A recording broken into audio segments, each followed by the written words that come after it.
Americans are deeply ambivalent about war, but having fought for our independence, we know a price must be paid for freedom. So it is in this context that the United States has taken lethal, targeted action against Al-Qaeda and its associated forces. America does not take strikes when we have the ability to capture individual terrorists. Our preference is always to detain, interrogate, and prosecute them. أوباما بتصريحاته يريد أن يلفت انتباه اليمن أن اليمن ستتحول إلى أفغانستان أخرى.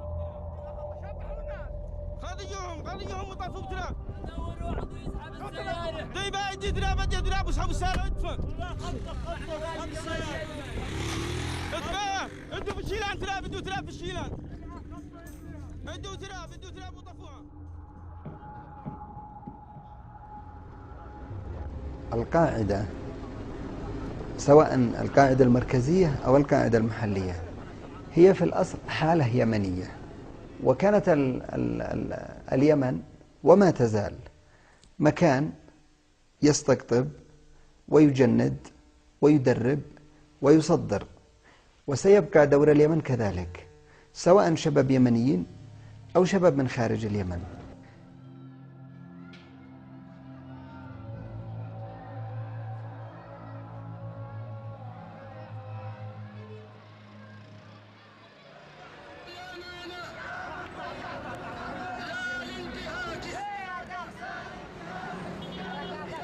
مطلبنا مطلب شعبي، مطلبنا مطلب شعبي، لا للقصف الامريكي، لا للقصف الامريكي، مطلبنا مطلب شعبي، مطلبنا مطلب شعبي.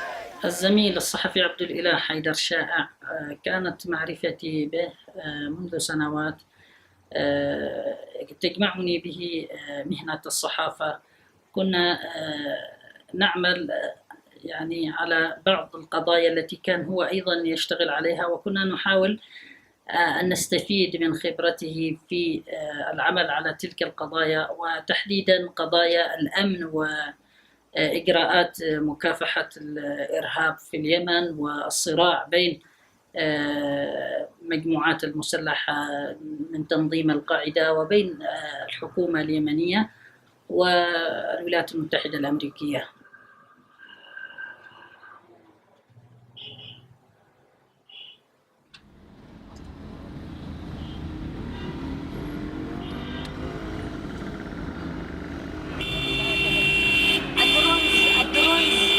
يوحد العالم، الدرون سوف يقود العالم إلى السلام، ويعني يعني العالم، أقصد العالم الذي يناضل ضد هذه الأداة المدمرة.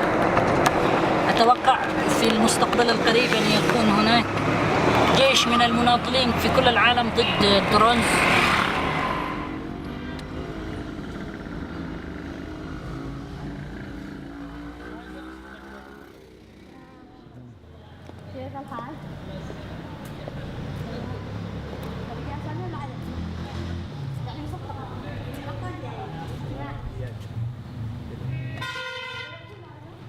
أنا التقيت في عبدالله حيدر كان في أغسطس في عام 2003 عند دخولي وكالة الأنباء اليمنية سبا للالتحاق هناك كصحفية، وهو كان يعمل هناك صحفي. هو صحفي شجاع، يعني لأكثر من موقف أثناء تصريحاته في سواء كان في لصحف أو لقنوات تلفزيونية، كان يصرح بشجاعة حول موقف الحكومة اليمنية وكذلك موقف الحكومة الأمريكية من الضربات المباشرة لتنظيم القاعدة في جنوب البلاد.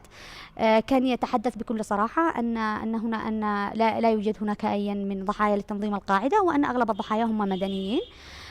عبدالله كان مع التحذيرات المستمرة له أنه سيتعرض للاعتقال، للضرب، للشتم إذا لم يتوقف عن هذه التصريحات، لكنه أبى إلا أن يفضح مثل هذه الحملات التي كانت تستهدف مناطق معينة في جنوب البلاد.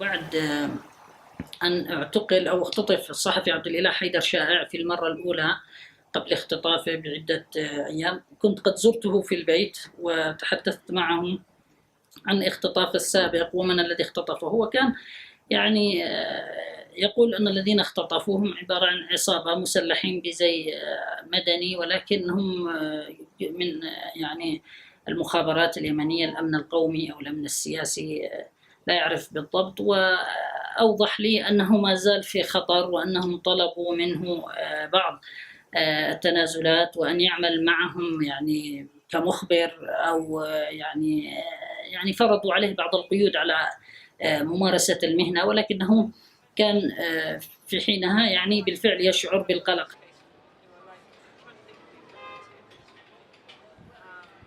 So he was originally arrested in August 2010 and then disappeared. There was no sight nor sound of him for more than a month. He had no contact with family, lawyers, until he appeared in court. His trial then took place in October and November. He was then sentenced at the beginning of 2011 in January.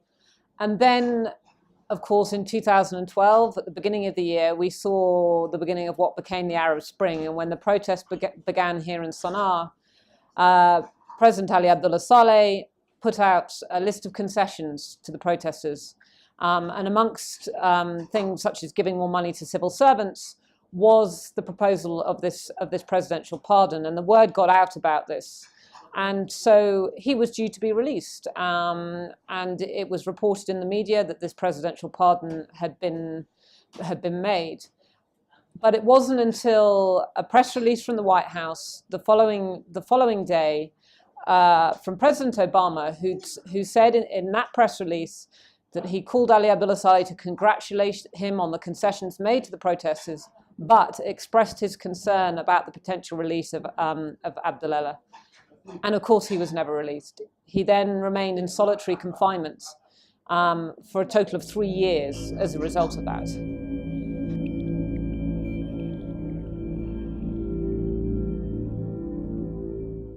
This week, something we've never done before, a full edition program, the story of one journalist who was behind bars in Yemen. What makes this case relevant is that it provides us with a glimpse into the coverage of the covert war on terror and the perils reporters face when working on that story. The case also says a lot about the relationship between Yemen and the United States. And it exposes the Obama administration to its critics, human rights groups, press freedom organizations, who say the administration's public support for freedom of the press around the globe is hypocritical given what's happening in Yemen and America's central role in the continued imprisonment of Abdulelah Shaye.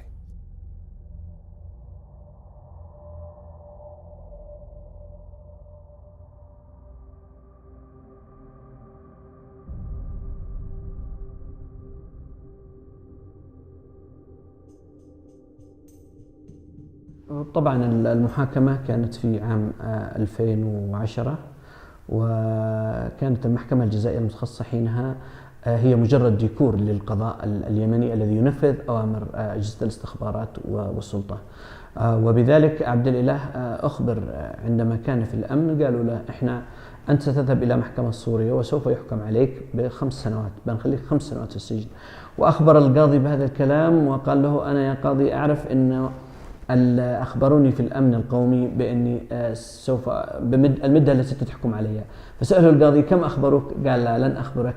فسألت عبدالله وإحنا على انفراد سألته كم أخبروك أنه سيحكم عليك؟ قال 5 سنوات. وفعلا صدر حكم بالحبس لمدة 5 سنوات. قرار اعتقالي اتخذ يوم 27 ديسمبر 2009 يوم أن فضحت الذين تستروا على قتلة الأطفال والنساء في أبين، يوم أن كشفت الذين دلوا صواريخ كروز على مواقع ومخيمات البدو في أبين وفي شبوة وفي أرحب.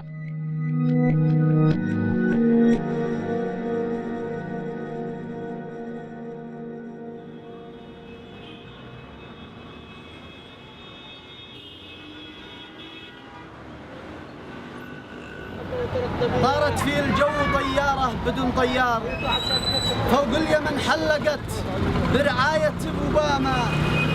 طارت في الجو طيارة بدون طيار فوق اليمن حلقت برعاية أوباما.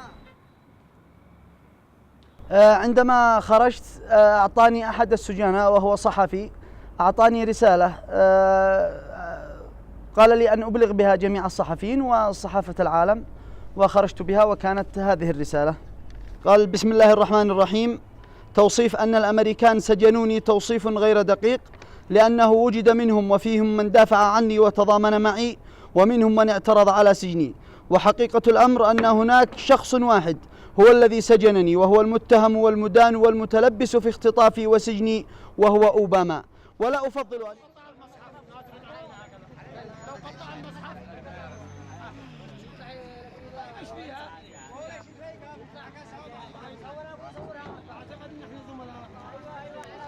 عبد الإله حيدر شائع، رغم ذلك هو الآن أطلق سراحه، ولكن مع ذلك لا يزال هناك بقية في العقوبة التي فرضت عليه، وهو منعه من السفر. نتمنى أن ينتهي هذه أو تسقط هذه العقوبة في أسرع وقت حتى يتمكن من استعادة حريته كاملة. لكن مع ذلك أقول في الحقيقة الصحفي الزميل عبد الإله حيدر شائع يعني باعتقاله ومحاولة إسكات صوته أصبح هناك جيل واسع من الصحفيين اليمنيين الأحرار والشجعان الذين يرفضون خطوط حمراء وهمية تضعها السلطات وربما من ورائها قوى دولية في محاولة لإسكات أي صوت حر ينتقد سياسات الدولة أو أجهزة الأمن إزاء قضايا حقوق الإنسان في اليمن.